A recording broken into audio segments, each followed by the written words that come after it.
I didn't want to hurt your boy. I had to. You don't understand. Dude, fuck you.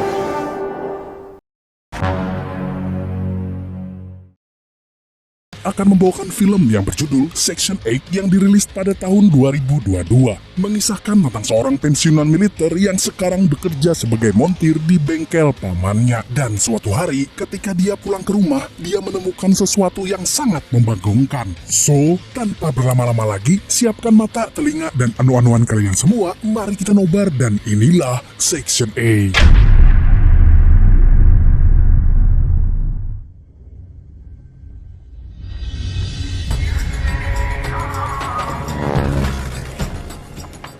Cerita berawal di Afghanistan, di mana peperangan sengit antara pasukan militer Amerika melawan pasukan Taliban sedang berlangsung. Tapi kala itu, Amerika harus menelan kekalahan yang menyebabkan para tentara Amerika modar di medan perang.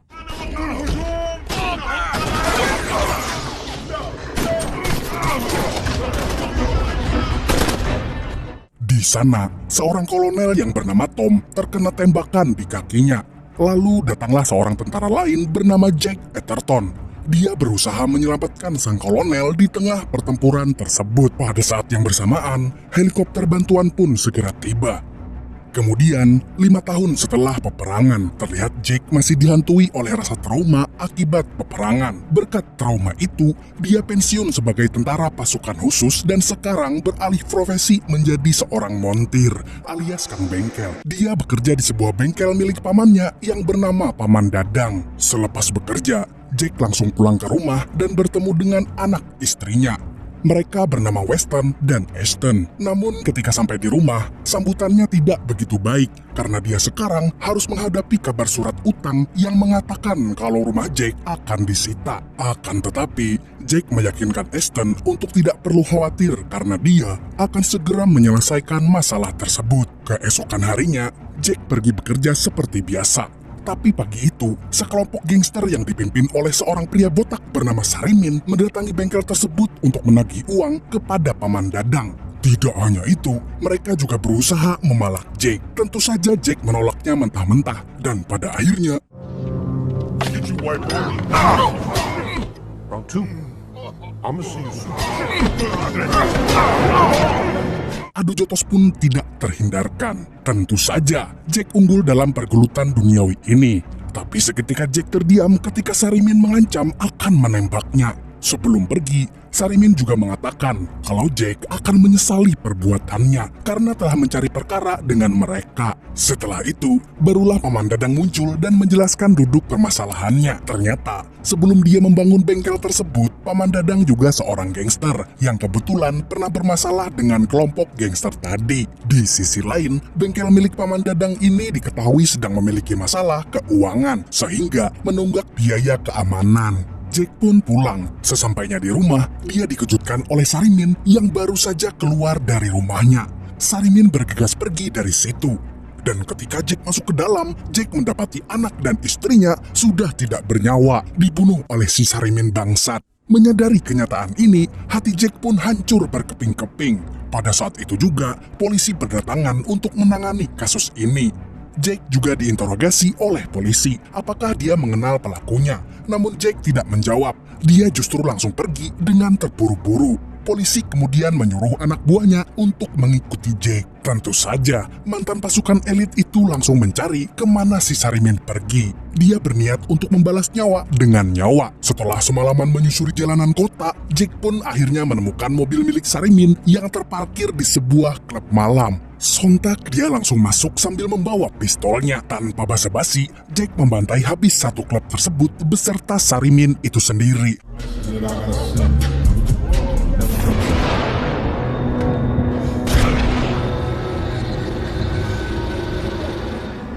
I had to. You don't understand, man. Fuck you.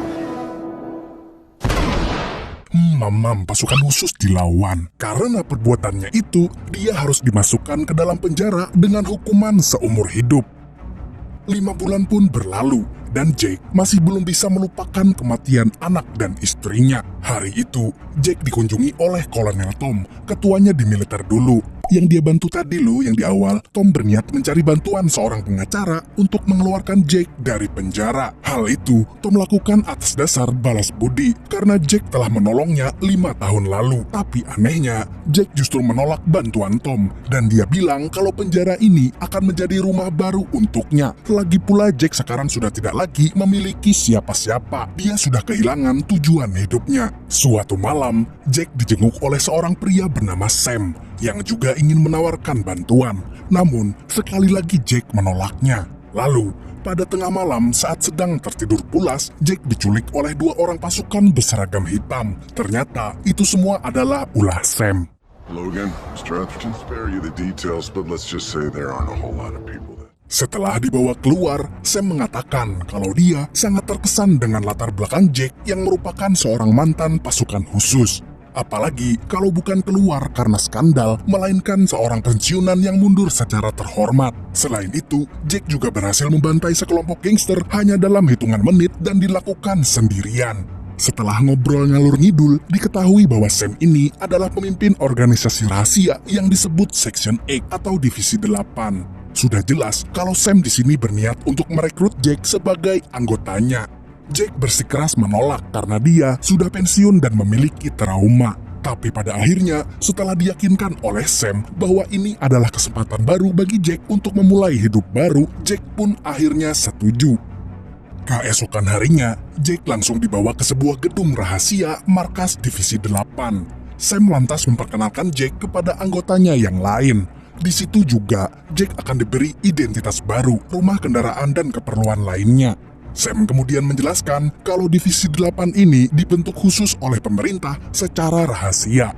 Walaupun tidak tercatat dalam berkas pemerintah, organisasi ini sepenuhnya difasilitasi oleh negara. Misi mereka kebanyakan adalah membantai para mafia atau penjahat kelas atas yang kebal hukum, termasuk para pejabat korup. Andai di negara Konoha juga ada. Sam juga mengatakan kalau Jake harus dipelonco dulu oleh orang-orangnya, hanya untuk mengecek kekuatan Jake.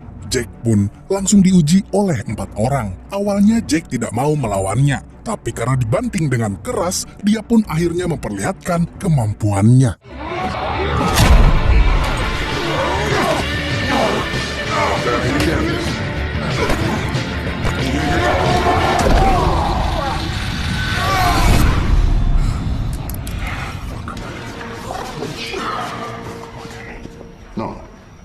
No, fuck that.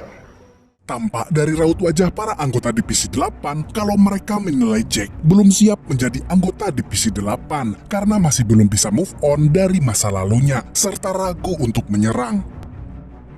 Singkat cerita, Jake kemudian mendapatkan misi pertamanya, yaitu mengambil berkas skema dari seorang pria bernama Castello, bukan Bob Castello. Diketahui bahwa Castillo adalah seorang kontraktor pertahanan yang mendapatkan uang dari menjual senjata milik negara secara ilegal. Kali ini Castillo berencana akan menjual skema pembuatan senjata kepada seorang mafia Rusia. Suka beliat. Transaksi akan dilakukan di Meksiko.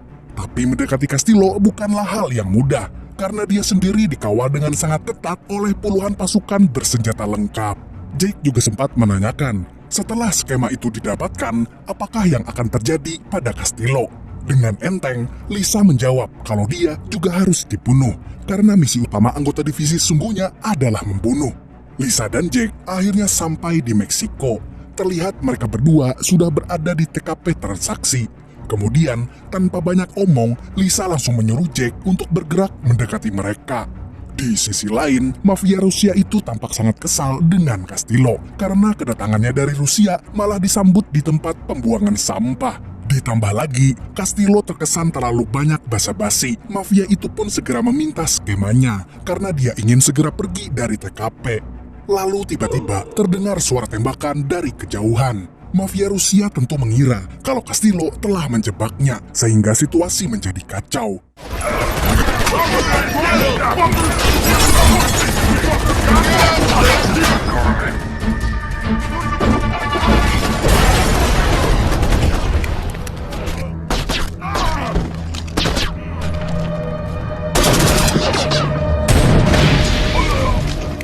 Akibat peperangan tersebut, kedua belah pihak pun hancur lebur. Selanjutnya, Jake mendekati Castillo yang tengah sekarat.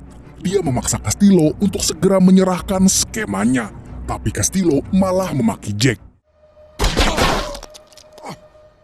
Tanpa banyak bicara, Jack langsung menembak mati Castillo di tempat. Jack pun mengambil berkas skema yang dibutuhkan dan meninggalkan 2 saksi mata di tempat. Di sisi lain, Sam kesal karena Jack meninggalkan 2 orang saksi mata saat dia mengambil skema tersebut. Tapi di sini Jack menegaskan kalau dia tidak akan membunuh 2 orang gadis yang tidak berdosa. Setelah pertemuan itu, Sam diam-diam menugaskan seorang pembunuh bayaran terbaiknya yang bernama Samidi. Dia ditugaskan untuk membunuh seorang pejabat korup sekaligus pemilik tempat perjudian ilegal. Aksi Samidi kala itu berjalan dengan lancar meski harus baku tembak terlebih dahulu. Lalu